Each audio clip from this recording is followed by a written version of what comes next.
Madison, Wisconsin is as good as it gets if you are like me and you love the college sports.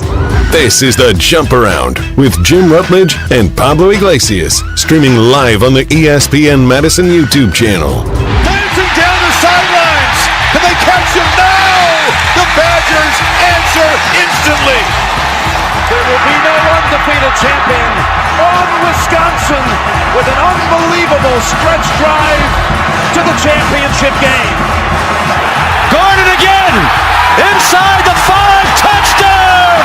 What a performance by Melvin Gordon!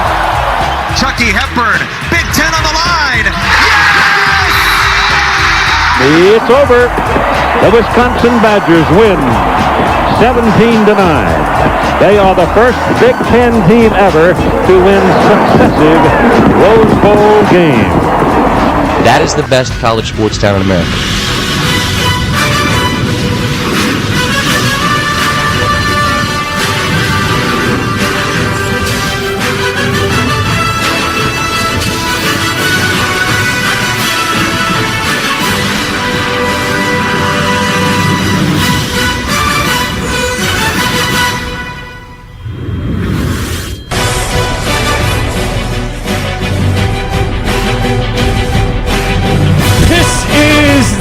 Jump Around, a Badger-dedicated show live on ESPN Madison and ESPN Milwaukee's YouTube channels. I'm Jim Rutledge alongside Pablo Iglesias with Riley Yauk behind the glass here in the Everlight Solar Studio. Riley was fired up after the Badger game against Minnesota. I was mad. I was annoyed. I was perturbed. Pablo, we'll get your thoughts in a minute, but I'll say this.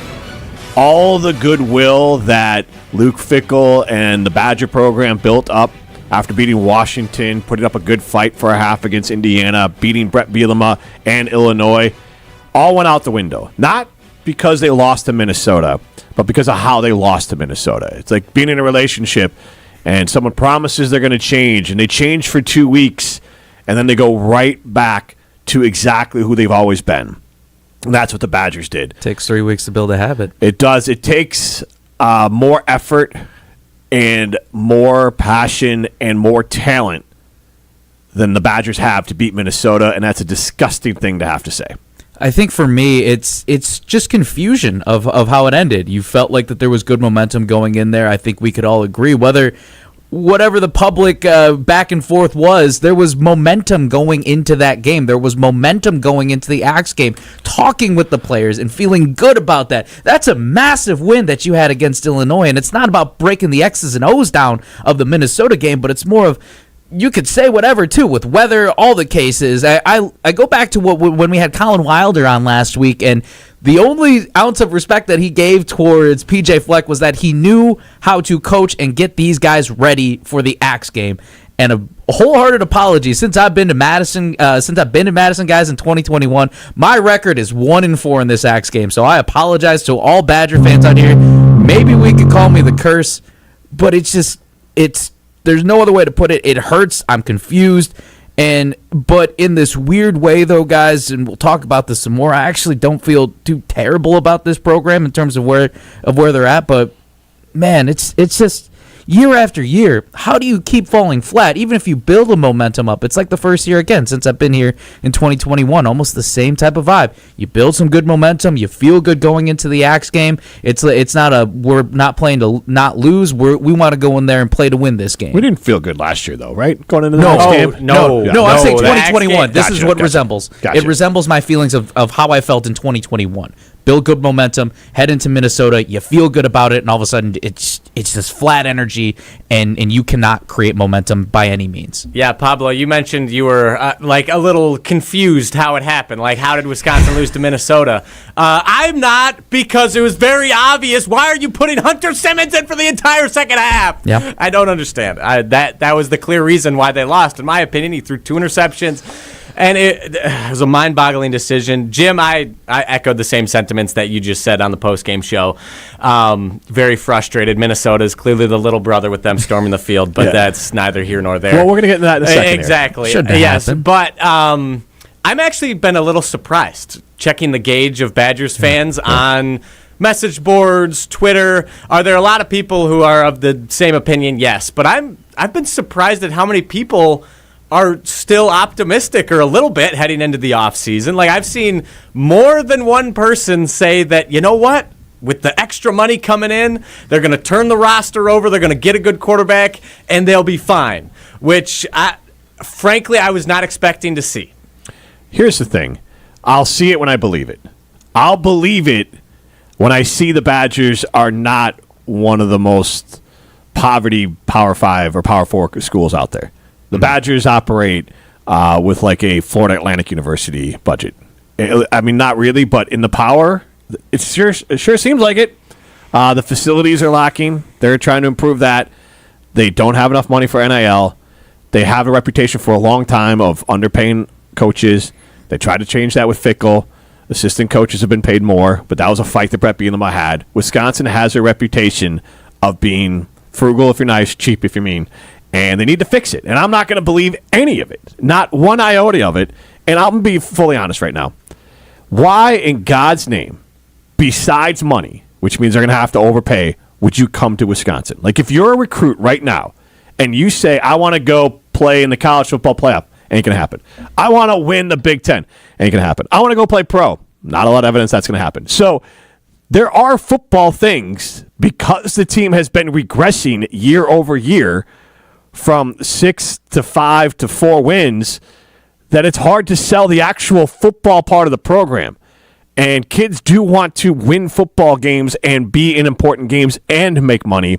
And there's going to be more schools that can offer that to them. So I am disgusted with the program situation right now, and I have no faith in them. They have to prove me wrong, and I hope they do. So on that note, I started this season talking about I wanted clarity. That's the only thing I wanted from this year. And honestly, for a hot minute, I thought I got it. I thought it was, they stink, they need to fire Fickell, we'll move on. Chris McIntosh threw a bunch of ink into that water and made it all muddied, because I don't know anything about this program. I don't know where this program's going. Outside of, I mean, if I want to be pessimistic, the clarity is this team's going down, and it's going to get worse. If I want to be optimistic, you could go with the, hey, they're going to spend the money. But we don't know that for sure. So there's no clarity. So I wanted clarity out of this season. I didn't get it. I have no clarity. This is a very foggy image. I don't know what Wisconsin football will be. I know what I want it to be. We can't agree on what Badger football should be. Should they spend the money on offensive linemen? Should they zig when everyone zags? Should they go money ball? Should they get a quarterback? Should they get a new coach? There's no clarity. The clarity would come if Luke Fickell took another job. Like, that's where the clarity would come, that we can start over. And we'd talk about that more later, but there's no clarity for this program. I have no idea what direction is going in. I have no faith in what direction it's going in. I don't have clarity in terms of the leadership, but I have clarity in terms of the young guys. They were pretty much forced into being more into the starter role. Again, it's okay, but are they going to be here next year? We'll see. But at least from a development standpoint, that's what gives me clarity. That's what gives me some ounce of hope. Is I know that Hunter Simmons won't be back the next season. It was we gave it a shot. We liked kind of what we saw in the Michigan game, but it's not like we saw anything overly sexy in that situation. But again, Mason Posa being a third team All Big Ten guy, at least that's promising. Sounds like he'll be playing somewhere else. But you know what? I hate to say it like that now, but like that's where my optimism and clarity is at least the young guys.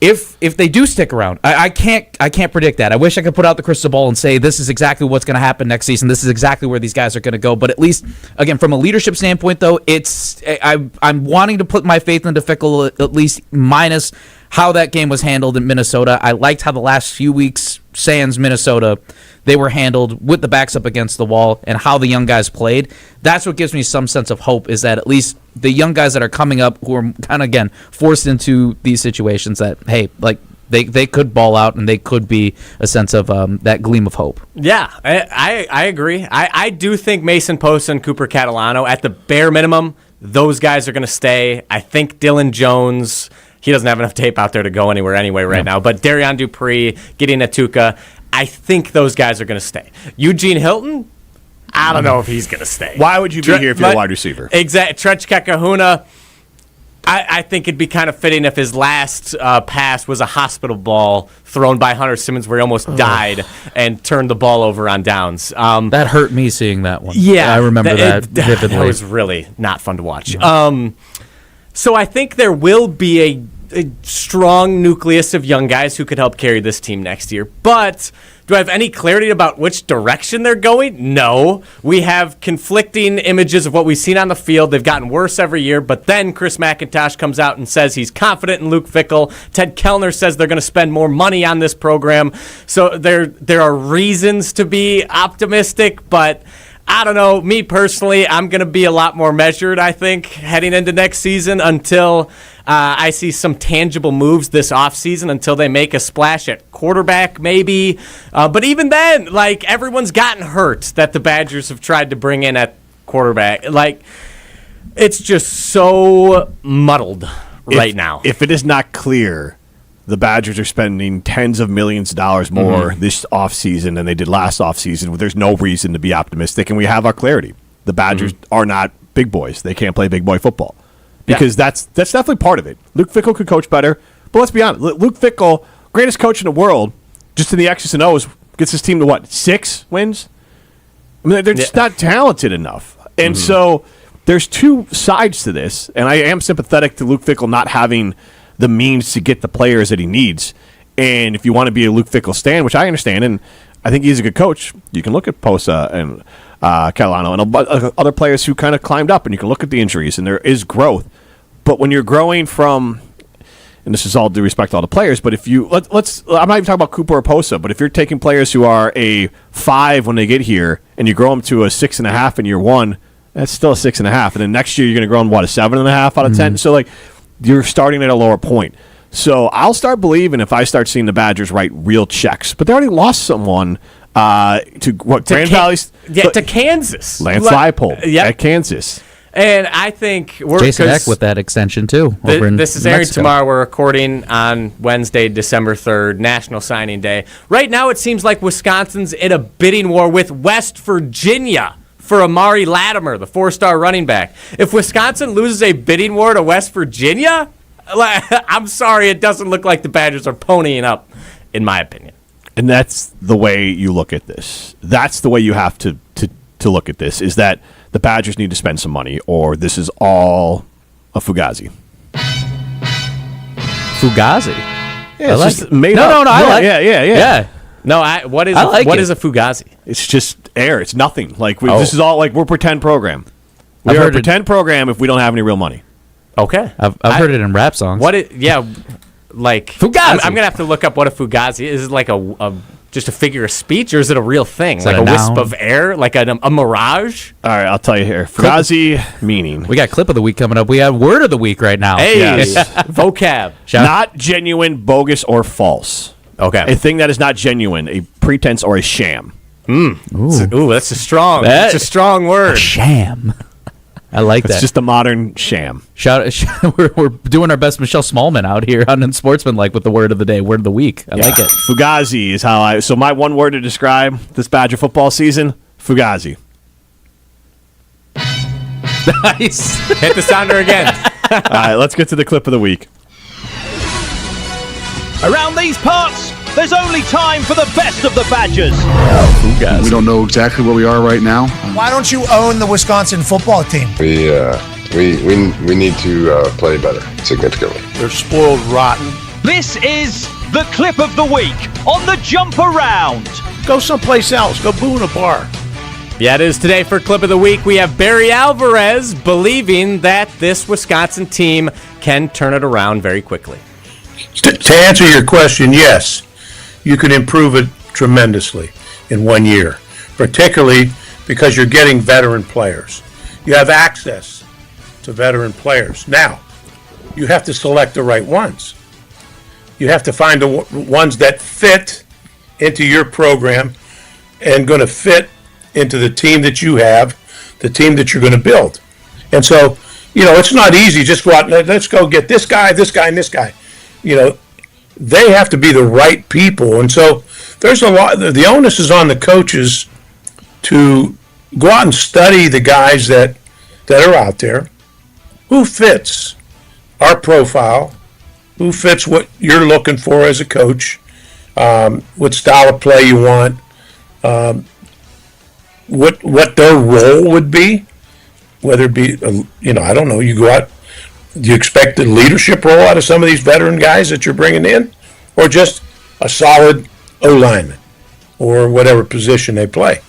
So, you can turn around a team in a hurry now because you have access to veteran players.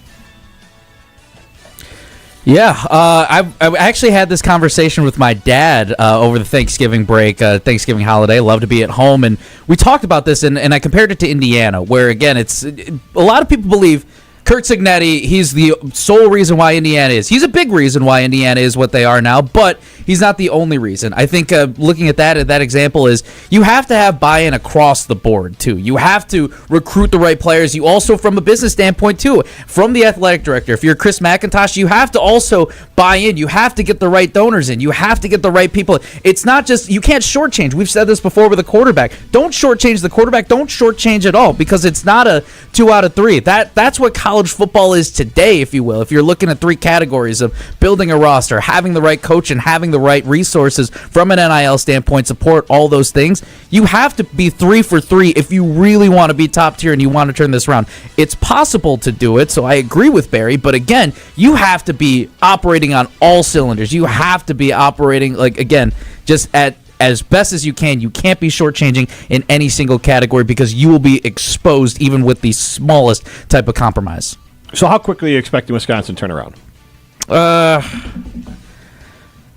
Not within a year, that's for sure. I mean, I want to believe that, but again, it's to your point where I do think that it will take more time. I believe that it could be a year, but based off of how they are, I don't think it does happen in a year. Luke Fickell here when they're turned around. Say that again. Will Luke Fickell be here when this program is turned around?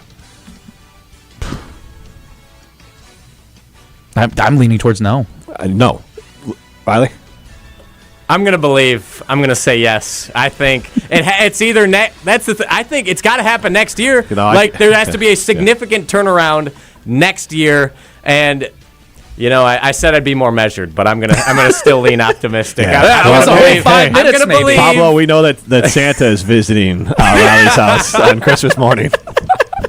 Potentially. I'm going to say yes, but... How much Kool-Aid you drinking? I'm trying. The last dregs of the Kool-Aid. It's like the dry... It's just the packet at this point. Just sugar. That's what the Badger program tastes like, is just throwing the packet of Kool-Aid in your mouth. Yes.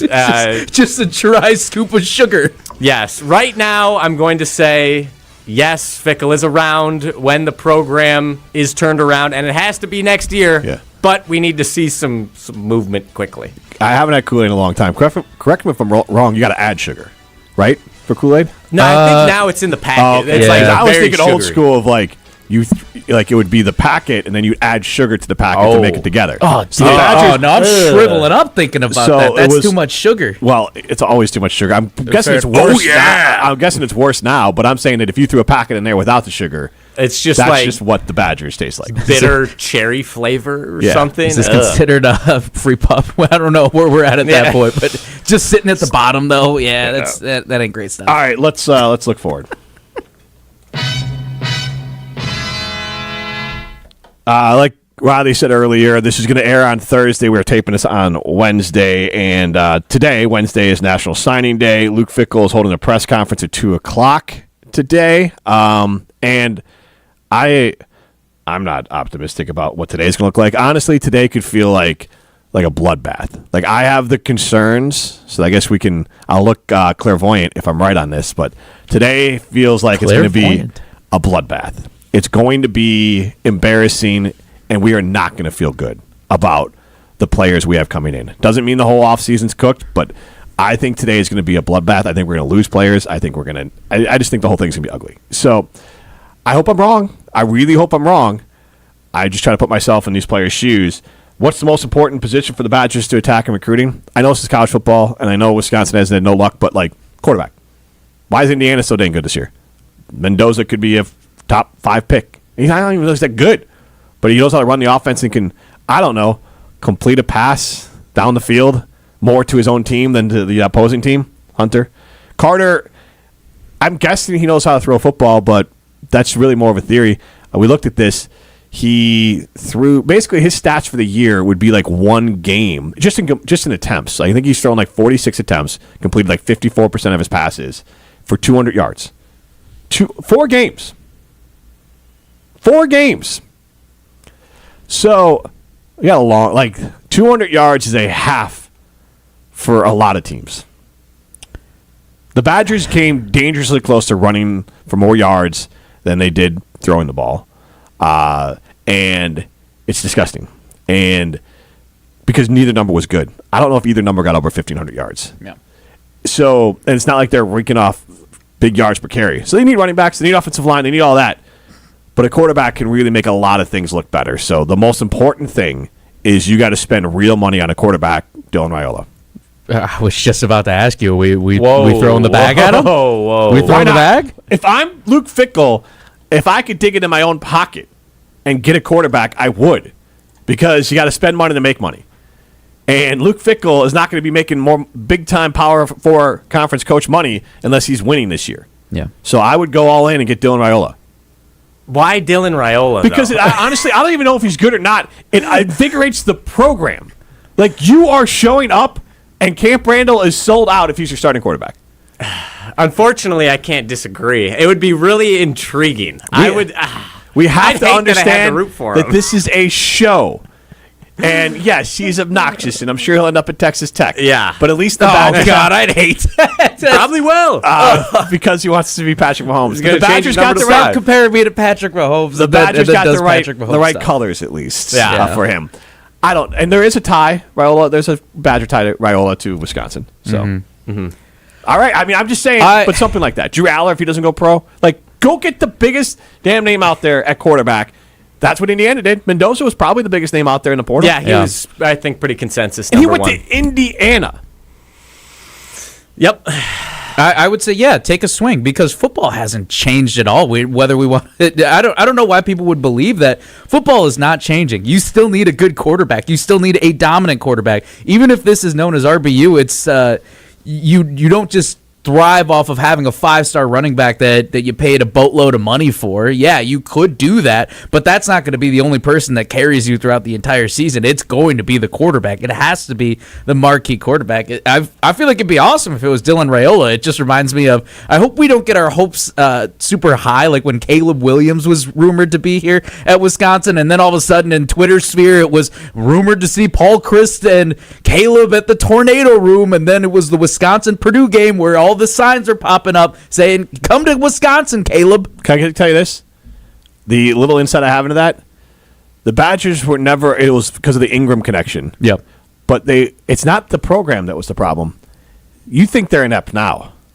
They had no idea how to at all come up with money for a player in the NIL era for, he went to USC. That's probably where he's going to go. But they couldn't rub together 2 nickels. They had no idea. There was no collect. There was nothing. They had no idea what was coming. So you think they're bad now? They were worse then. They made Caleb Williams pay for his own meal at the Tornado Room. Probably. You could get the bread basket. How about that? Yeah. It's and like I said earlier, you have to be on board across in every single category. You can't shortchange, and this isn't even the quarterback. Again, you can't shortchange as a whole because if you do that, you will be exposed. And this isn't just a Wisconsin thing. It is a college football thing. Barry Alvarez said it earlier this week on the show, is that everybody has transfer portal, NIL issues. Don't get me wrong. But again, how do you navigate through that? And it's making sure that you are operating on all cylinders across the board in every single category because at least in this very moment, that is what college football is today.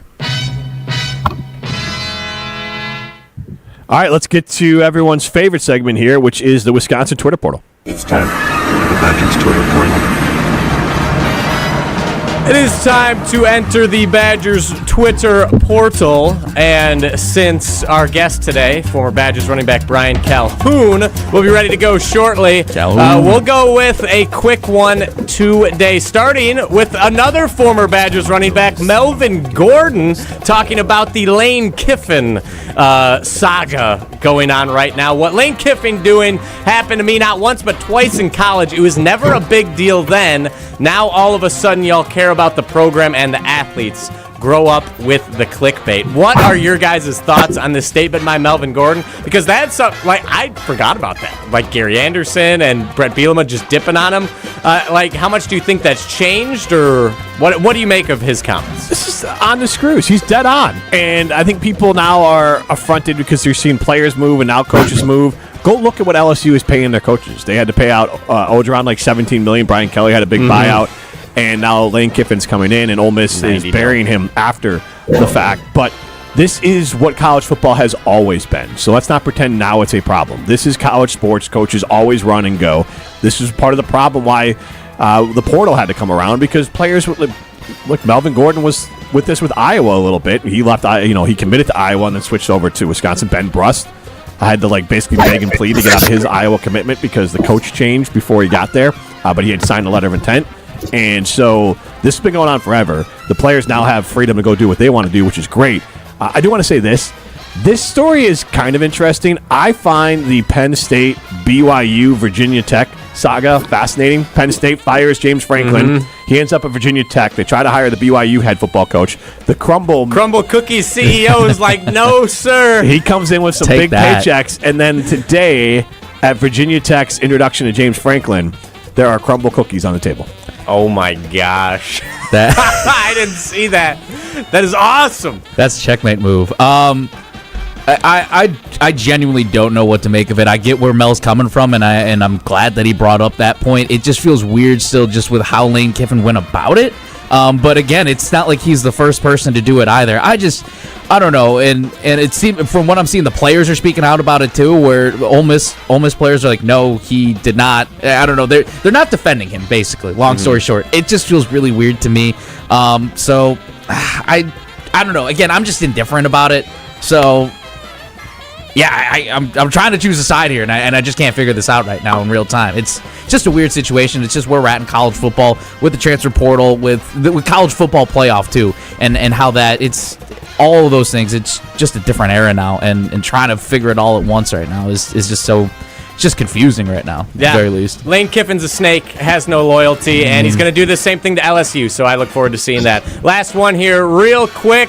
From Barstool, Texas A&M, I understand this is the Badgers Twitter portal, but you have so many Texas fans, Longhorn fans, saying, oh, if Texas just didn't play Ohio State, they'd be in the college football playoff, even though there are other 10-2 teams and an 11-1 team that are also on the outside looking in the college football playoff, and Barstool, Texas A&M reminding them that they lost to Florida, basically the Wisconsin of the SEC. That's embarrassing. It's a shame. So, just thoughts on Texas whining about not getting into the college football playoff. Okay, well, just because you had Ohio State on the schedule, how did you play against Ohio State? Maybe, that was your first game of the season, but they by no means, if anything, that shows right off the bat. It's like, this is a college football playoff matchup. If you want to be in the championship game, and that's how you play, even if it's you're on the road, still, regardless, that is a team that's going after the college football playoff crown once again, and you did not come out firing on all cylinders. Again, it's a journey about how you go, how you are week one to going into your conference championship. But no, man, don't be complaining about that. You know what? You had a chance. You wanted to schedule that game, and you fell flat. Yeah, win your games. It's the same thing when Brett Bielema was like, well, we could have gone to that championship game if Devin Smith and I forget who that player got hurt. Didn't get hurt the year with Russell Wilson. Woulda, coulda, shoulda. Or you could have just won the games that you should. Just beat Michigan State. Yeah. Beat Ohio State. Yeah, beat a bad Ohio State team. We could have just done that. The Luke Fickell coached Ohio State team. Yes, that went 6-6. Yeah, which is crazy to think about. Yeah, so stop with that. Okay. Yeah, I'm sorry. Cry more. Thank you. Exactly. All right. Schedule these games too. Don't feel bad. Exactly. Yeah, it's ridiculous. They're whiners, and they destroyed the Big 12 they just whine and complain. That's what Texas does. All right, that's it for the Twitter portal. All right, we are excited that we're going to have Brian Calhoun joining us here in a minute. But before that, I want to tell you about my good friends at Steinhafels, because they did have their Black Friday sale going, and now they have something new happening, and it's very exciting over at Steinhafels. And it's a better... If better sleep has been hard to come by, you're not alone, and the right mattress can make all the difference. That's why Helix Sleep and Steinhafels has teamed up to bring you their award-winning mattresses to Steinhafels. Now you can try Helix in person, something you can't do just anywhere. Right now, Steinhafels is offering 20% off Helix mattress orders just for our listeners. Head to steinhafels.com to learn more. Helix Sleep at Steinhafels. Better sleep starts now. Brian Calhoun next. This holiday season, make your home the place everyone wants to be with the Home for the Holiday sale at Steinhafels. Save at least 10% store-wide and get Steinhafels 18-month 0% special financing. Plus, save 50% on all holiday accessories, from cozy sectionals to dining sets built for family gatherings and inviting bedrooms for overnight guests. Bring comfort home for the holidays. Shop in-store or online at steinhafels.com. And we are thrilled to be joined by what I will go ahead and say is a forgotten Badger legend at running back. That's Brian Calhoun. Your 2005 season statistically was one of the best we've seen out of a Badger running back when you count for all-purpose yards, and that's saying something, Brian. So thanks for taking the time to join us today. No, thanks for having me, guys. Appreciate it. And I want to start with this Badger football program and where it's at and where it's going to go. And I think we can start with how the season ended. You participated in the rivalry here. You're a Wisconsin kid, losing to Minnesota. That's just a sour taste, a sour way to end the season. Yeah, I mean, I think going into the game, you felt a lot of, maybe joy, or you felt like we're turning the corner. Like our defense has played a lot better, and you got to give credit to the defense. I think the second half of the season, They really played a lot better, especially with those two freshman linebackers. But you were just hoping that you would see a little bit more on the offensive side. Obviously, in the tough, snowy conditions on the road, I just thought that we didn't show enough on offense to be able to put points on the board to help our defense out. And you got to think our defense is on the field quite a bit, not only in the Minnesota game, but in the previous games before that. And so right now we're not really – we're really one-dimensional, and I think you got to give the DC a lot of credit. I think he took a lot of flack early on his tenure at Wisconsin, but he's done a really good job, this year in the second half of the season. Brian, we put this poll question out here on our Twitter page. If fans have clarity about the future of Badger football now that the season's over, right now we've got a resounding 70% saying no. Where do you stand on that? Do you believe that there's some clarity? Are you still trying to figure that out? Where's your head at? I mean, I think if you were a fan or even just a casual observer of Badger football, it's hard to say that you have clarity. I think the only thing we're clear about is Coach Fickell is going to return next year. Right? That's the only clarity we have. I think, unfortunately, and he may not ever admit this publicly, but hiring the first OC, Longo, really set this program back. Trying to do a wholesale change of an offense that's not really predicated A, on the tradition of Wisconsin, also B, the athletes, the team that we had at that time was not ready for that system. And so 2 years in, you admit that you made a mistake by firing Longo, but now we're still behind the eight ball. And this is the first year under Grimes, still behind the eight ball. Still don't have a quarterback that has stayed healthy, which sometimes that's out of our control. But then we've had plenty of young quarterbacks along the way in the last couple of years that has not stayed and weren't able to develop them. So I think with all those questions, we almost have zero clarity. And I think that's maybe the most unsettling part as a Badger alum, as a Badger fan, as we're almost going to year 4 and there's still almost no clarity on what our identity is, where we're going, how we're going to get there. And Brian, you kind of touched on it. You're an alum. You're from the state, or you grew up in the state, and you're coaching too. And I want to get to your perspective as a coach. But how did you get into coaching? When did you know you wanted to become a coach? And how did you get to the position you're at with Oak Creek? Yeah, so I was fortunate enough to play with Coach Alvarez. My last couple of years at Wisconsin, Coach Chris, Coach White were the coordinators at the time. And so I was fortunate to get drafted and play a few years. My NFL career was cut short because of injuries, but I knew very shortly after that I wanted to get into coaching. I love football. And so it didn't take very long for me to find kind of my niche into coaching. And so, I'm fortunate enough to be back at Oak Creek, which is my alma mater. Travis Beckham, also a Badger alum, went here. Jake Sprague, also alum that went here. So a lot of rich tradition here at Oak Creek. And so I'm fortunate enough to be back here, and I'm thankful and also looking forward to building what's already been here towards the future. Brad, it's cool to get to see this on the other side, too, I'm sure, for you. When it comes to developing recruits, with this being the early signing period, too, what are college coaches, what are college programs looking for? Because, again, it's still football at the end of the day, but there's another level to it. Out of curiosity, in your head, what have you observed over time as college football's changed a little bit? What are programs looking for these days in players? Yeah, like you hinted at it. College football has changed mightily. Like, back when I was recruited long time ago, coaches coming to see you, you going to camps, you going to campuses, writing letters. That was the primary way of recruiting. Now you have social media, you have highlight tapes, you have all these different avenues to be able to promote yourself. But when it comes to the high school athlete, each program is different. A place like Wisconsin predicated its success on getting kids in state, developing those kids, and also maybe taking a chance on a walk-on kid that maybe has some lower FBS or FCS offers, and developing that kid 3, 4, 5 years down the line. And so now you're in this space where I have to make or address immediate concerns or needs through the transfer portal. Kids will come, kids will go, but you need to address that.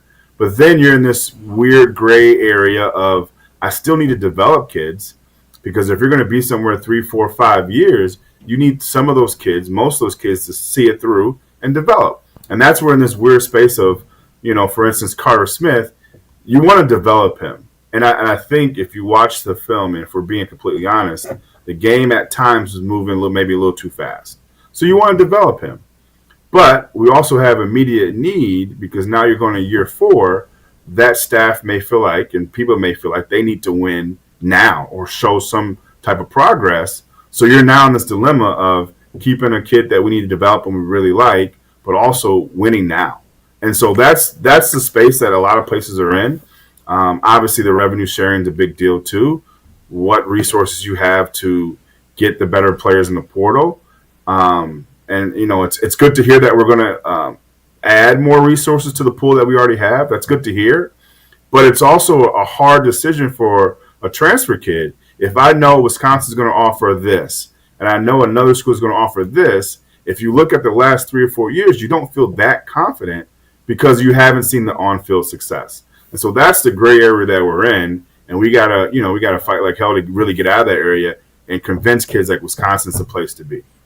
So how do you walk that line? Because you use we a lot, rightfully so, and you have a lot of talented kids on your team. I'm hoping that Wisconsin is knocking down your door for different kids. And so how do you manage, like, when they come to you and you want to give them advice about Wisconsin, and obviously you have your love for the university and everything you've done there, but you want to do what's in the best interest of your kids. So I'm sure you walk that line. So tell us, how do you walk that line with those kids? Yeah, I think it's a tough line to walk, and I will say this in defense of the coaching staff not maybe recruiting the state as heavily as people like. Number one, the top prospects in the state need to be recruited heavily. There's no question about it. However, I will say not every single top prospect may be a right fit for you, right? And what does that mean? That means maybe a kid is more about self than program. Maybe a kid has some baggage that maybe you don't fit into your culture.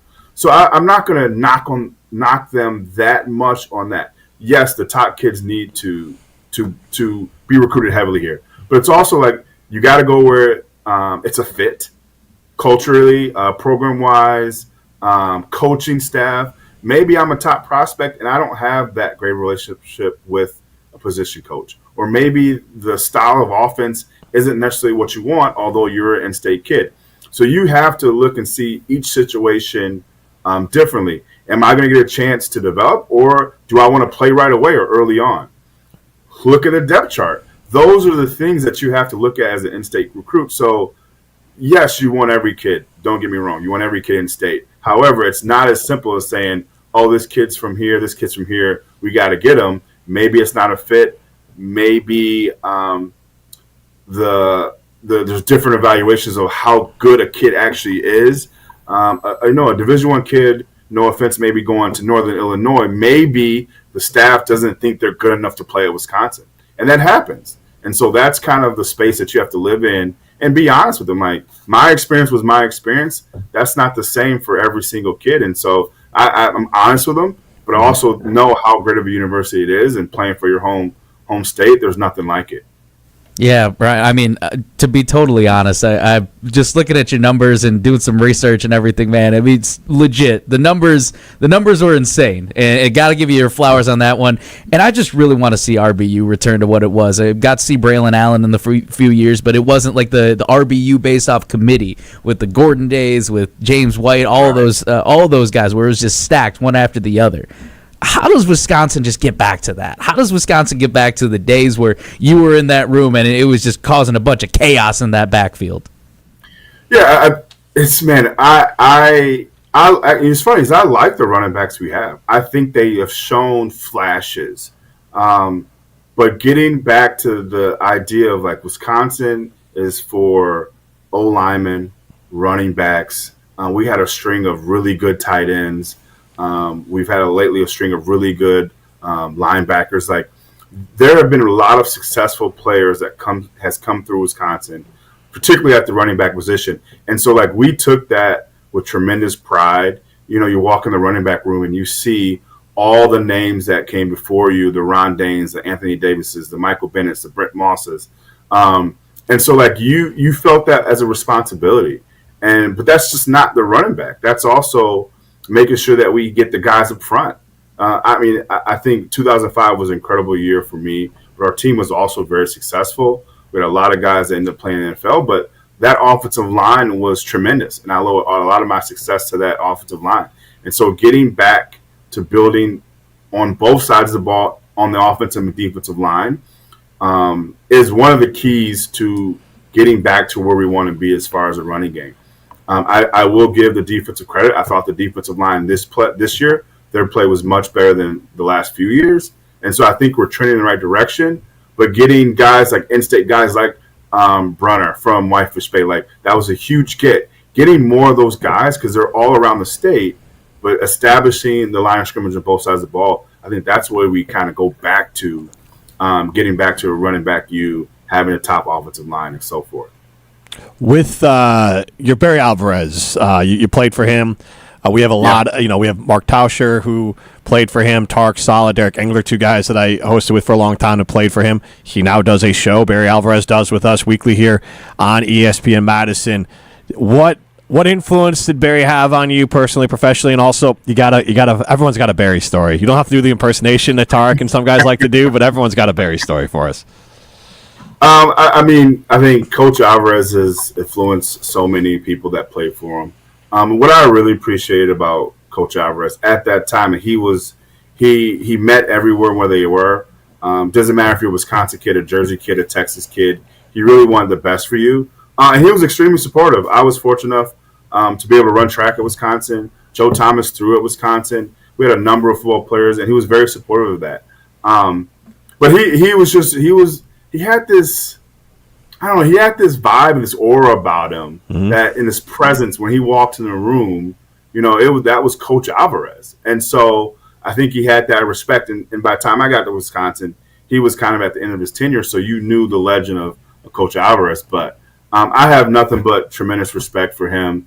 I owe a lot of my success at Wisconsin because of Coach Alvarez. And so I'm very thankful for him, and I'm glad he's still involved somewhat in Wisconsin sports.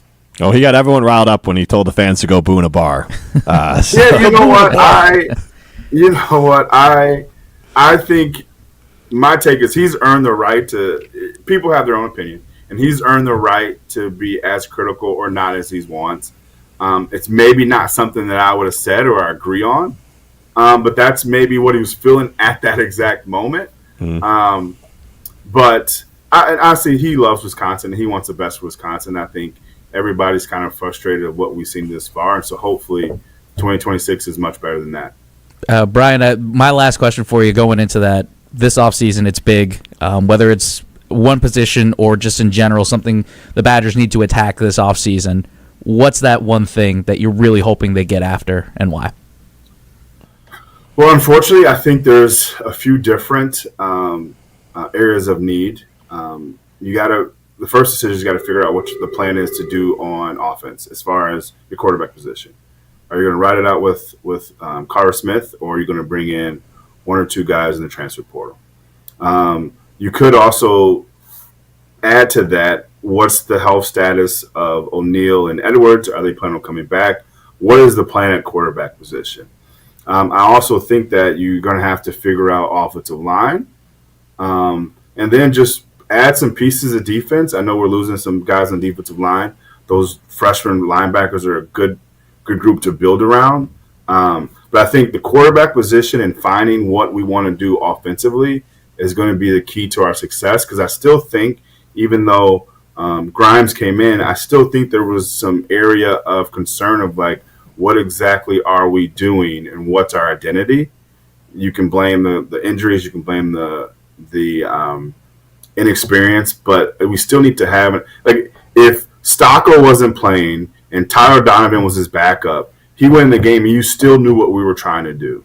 And I don't think that we had that the last couple of years. And so getting back to what we're trying to be. And it may not be the same style that I played in, or Anthony Davis or John Clay. It may not be the same style, but at least people can point and say that's Wisconsin football, and I don't think we've been able to do that the last 3 years. The last thing I have for you, what was the most satisfying win this season for you? I mean, I was at all these games. The Washington game was fun just because being out there and having old school Wisconsin, pulling something off and feeling great about it. But the Illinois game for beating Bielema again is always good. And also, that was the best game the Badgers played all year. So for me, my most satisfying win for the Badgers in 2025 was Illinois. What was yours? Yeah, I would agree. Because if you go back to, and then I think maybe people read into like the history of it, right? Obviously, Coach B was at Wisconsin. Obviously, they beat Wisconsin when McIntosh decided to fire Coach Chris. Like, there's a lot of different storylines you can go there. But I think you're right. I think that was the most complete they looked. I think Carter Smith showed some different dimensions that we haven't seen from a quarterback in a while. And the defense really played like their hair's on fire. And I really had an appreciation for just playing on the attack. And I feel like we haven't done that. And so I would say that was the most complete game. And it was fun to watch. And, and I had some buddies and former teammates who were saying, why are they storming the field? It's like, some of these kids in college haven't seen a successful product. And so I'm not going to bash a college kid for cheering on a team, especially when at times it seemed like we were at the bottom, right? And so I think that was the most complete game, and I'm glad that campus was able to experience it. But now that you have a taste of success, now we need to carry that momentum into the offseason and become a regular back to what we were, right? Like, I think anybody at this point would be happy with 8-9 wins every year, which is what we were kind of averaging over that time span. And so I think we need to get back to playing that type of football and being in that conversation. Absolutely. Brian, thank you so much for joining us. Good luck with the offseason training and programs for your football team. We appreciate your time. Appreciate it. Thank you for having me, guys. Appreciate it. Yeah, it was awesome. Yeah, thanks, man. A forgotten Badger legend there, Brian Calhoun, running back, because it is running back you, and Brian did have an injury there in the NFL, but he was explosive at Wisconsin, and he did not get a lot of help from the quarterbacks. He was not going to say that, but I will say that. So he made a lot of great plays and made a lot of big moves there, and we really appreciate him taking the time to join us. Pablo, you had something you wanted to do at the end of the show? We might actually have to table that one. I'm not gonna lie. It was kind of a busy day today, but I appreciate you tossing it to me. All right, no problem. This has been the Jump Around, our Badger dedicated show on ESPN Madison and ESPN Milwaukee's YouTube stream.